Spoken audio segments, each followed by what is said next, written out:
एक्सएनडिपिनि जेंनाखौ सुस्रांनो थाखाय प्रमद बर'आ रायजोनि गेजेराव समाजनि गेजेराव जबरदस्ति गादिखौ लानानै सरकारखौ सालायदोंमोन। प्रमद बर' एक्सएनडिपिनि मुंख्लं साना आरो सानब्रैल'सै 14 सेप्तेम्बरा सानब्रैल'सै दियारनाब्ला सारखौ मानो थाखाय सानसेबा साननैनि थाखाय सरकारनि खाथियाव आपिल खालायनानै मानो थाखाय लाबोनो हाया? नोंनो गोरों बर'नि गेजेराव नोंनो देरसिन माखासे नोंनो थगायसुला होननानै दिनै समाजनि गेजेराव दिनै रोखा जाबाय।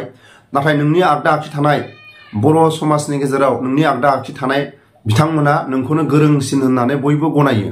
नाथाय समाजनि गेजेराव नोंखौ सासे थगायसुला होननानैसो सिनायो। प्रमद बर' सार दिनै 10 थारिख आरो सानब्रैल'सै एक्सएनडिपिनि मुंख्लं साना मानो थाखाय दिनै प्रमद बर' सारा गावनि खुगाजों हांख्रायाखै? एक्सएनडिपिनि सोमावसारनायजों गिथाव बाथाव दावहाजों बिटिआर एकरा जानानै फैदों आरो रायजो राजाफोरनि जेंना एक्सएनडिपिनि जेंनाखौ सुस्रांनो थाखाय प्रमद बर'आ रायजोनि गेजेराव समाजनि गेजेराव जबरदस्ति गादिखौ लानानै सरकारखौ सालायदोंमोन। मानो थाखाय दिनै जोबथेसालिनिफ्राय उदां खालामनो हायाखै? मानो थाखाय दिनै एक्सएनडिपिनि जेंनाया दिनै सुस्रांजायाखै? रायजो राजाफोरनि जेंना मानो थाखाय सुस्रांजायाखै? बेफोरखौ दोनथ'दो। नाथाय एक्सएनडिपिनि मुंख्लं सानाव दाब दाब जायगायाव जाय हारिखौ मोजां मोननानै गावनि आगोमा जिउखौ हारिनो थाखाय मुंख्लं जालांबाय बिथांमोननि थाखाय सोरबा न'खरनि बिदा फंबाय गावनि गथ' गथाय गावनि अनसुलि बिसि आरो रायजो राजाफ्रा बिथांमोननो दान्दिसे सम बिबार माला बावनानै सोरबा जेवारि बाथि लगायनानै सोरबा धुप लगायनानै सोरबा दान्दिसे सम गोसो गोरबोजों बिथांमोननो एसेबाबो बिथांमोननि थाखाय जेरावखि थाया आलो गोजोनै थानो हाथों होननानै आर'ज गाबनो थाखाय बिथांमोनाबो नुजाथिफैनारदों। बेबायदि समाव प्रमद बर'आ मानो थाखाय दिनै सानब्रैनि गेजेराव दिनै बुंनो हायाखै दे नोंथांमोना फैनो थाखाय बयबो रायजो राजाफ्रा फैनो थाखाय जायगा जायगा बास बड'लेण्ड बासखौ दैथायहरगोन आरो बिथांमोननो फैनानै जाहाथे बिथांमोननि थांनाय माखासे फैनाय बिथांमोननि सुबिदाखौ लामाफ्राव साहा लोंनो गय जानो बेफोरनि माखासे प्रमद बर'आ गावनि खुगाजों मानो थाखाय फोरमायनो हायाखै? आरो बेसेबां एक्सएनडिपिनि मुंख्लं सान फालिनायाव बाजेटआ बेसेबां हरखो प्रमद बर'आ बेखौ मानो रोखा खालामाखै? आरो जायफोर गुबुन गुबुन जायगानिफ्राय दिनै सदियाखौनो होन सोरबा नागालेण्डखौनो होन सोरबा गार' हिल्सखौनो होन सोरबा बेंगलखौनो होन गुबुन गुबुन अरुणाचलखौनो होन गुबुन गुबुन जायगानिफ्राय जायफोर बिथांमोनखौ हारिनि थाखाय जायफोर गिथाव बाथाव दावहायाव गिथाव बाथाव सुथुरनि आखायाव बिथांमोना मुंख्लं जानो गोनां जाबाय बिथांमोनखौ दान्दिसे सिबिनो थाखाय जायफोर फैगोन बिथांमोननि थाखाय गारि गुरा दैथायहरगोन आरो बिथांमोना बयबो फैनो गोसो जानायफ्रा फैनो हागोन होननानै प्रमद बर'आ मानो थाखाय फंसे बुंनो हायाखै?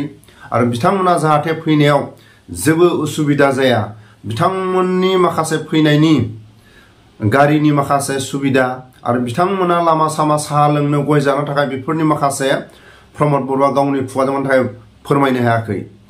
साफायाव जुदि 1 लाख एमसिएलएफ्रा होयोबा आरो बर' एमएलएफ्रा सासेयाव जुदि 2 लाखके होयोबा बोसोरसेयाव खेबसेल' बेसेबां थाखा जायो?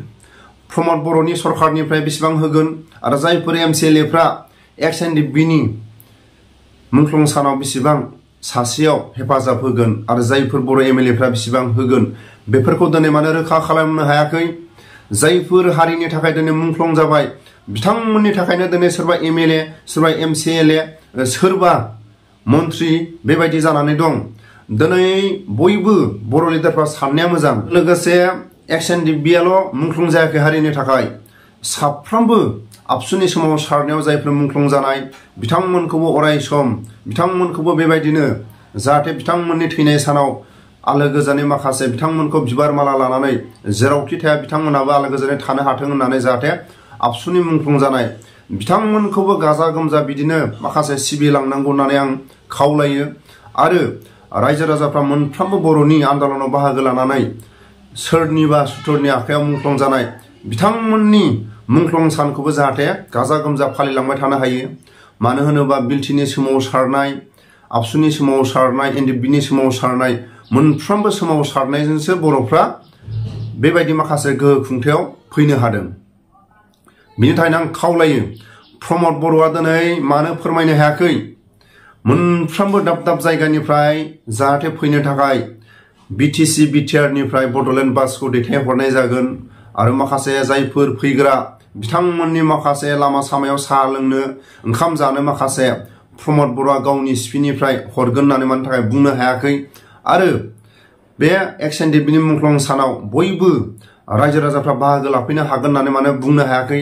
आरो बिटिआर सरकारनिफ्राय बेसेबां बाजेट हरखो आरो लोगोसे एमसिएलएफ्रा बेसेबां गावसिनि सिपिनिफ्राय हरखो आरो जायफोर एमएलए जायफोर बर'नि माखासे गेदेर गोलावफ्रा बेसेबां बे एक्सएनडिपिनि मुंख्लं सानाव बेसेबां हेफाजाब होखो? मानो होनोबा दिनै जोंहा बुंनो गोनां बिलटिनि सोमावसारनायजों बर' हारिया एसेबाबो गोहो खुंथायाव फैदों। आबसुनि सोमावसारनायजों गोहो खुंथायाव फैदों। एनडिएफबिनि सोमावसारनायजों प्रमद बर'आ दिनै गादियाव दं, गबिन्दआ गादियाव दं। दिनै साफ्रोमबो माखासे बर' लिडारफ्रा सोमावसारनायजोंसो बर'नि माखासे गोहो खुंथायाव दं। बिनि थाखायनो आबसुनि मुंख्लं जानाय बिथांमोननि मुंख्लं सानखौबो गाजा गोमजा फालिबाय थानांगौ आरो बिलटिफोरनि मुंख्लं सानखौबो गाजा गोमजा फालिलांबाय थानांगौ। एनडिएफबिनि मुंख्लं सानखौबो गाजा गोमजा फालिलांबाय थानांगौ। रायजो राजाफोरनि हेफाजाब होनायाव खस्थ' मोननाय बिथांमोनखौबो जाहाथे प्रमद बर'आ हानायमानि माखासे नाहरनांगौ। रायजो राजाफोरनि मोनफ्रोमबो बाहागो लानायाव मुंख्लं जानाय बिथांमोनखौबो सुबिदा होनांगौ प्रमद बर'आ।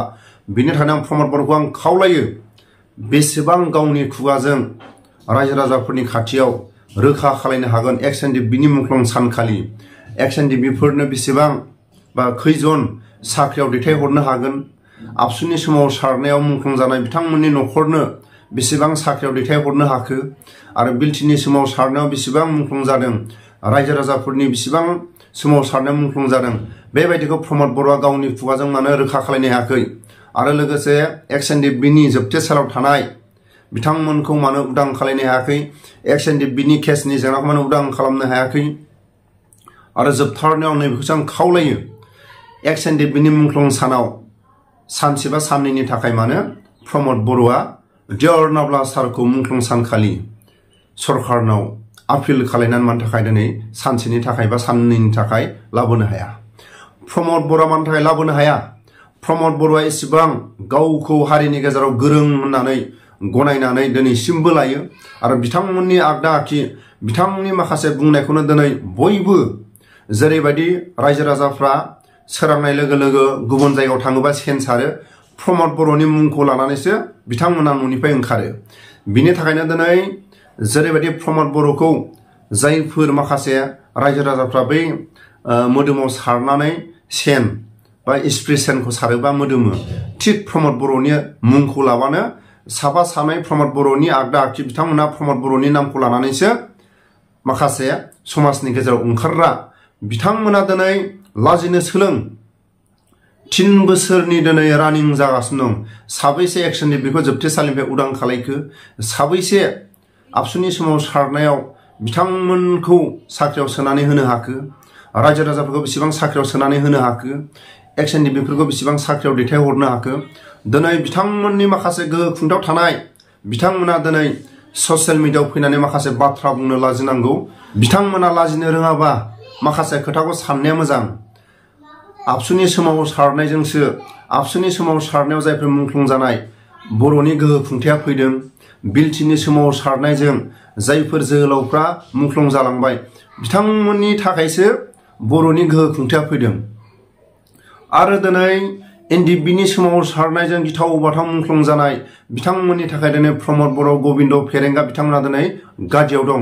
बिनि थाखायनो आं साफ्रोमबो जायफोर गोहो खुंथायाव थानाय दानि सरकारनि बिथांमोना एसे लाजिनो सोलों।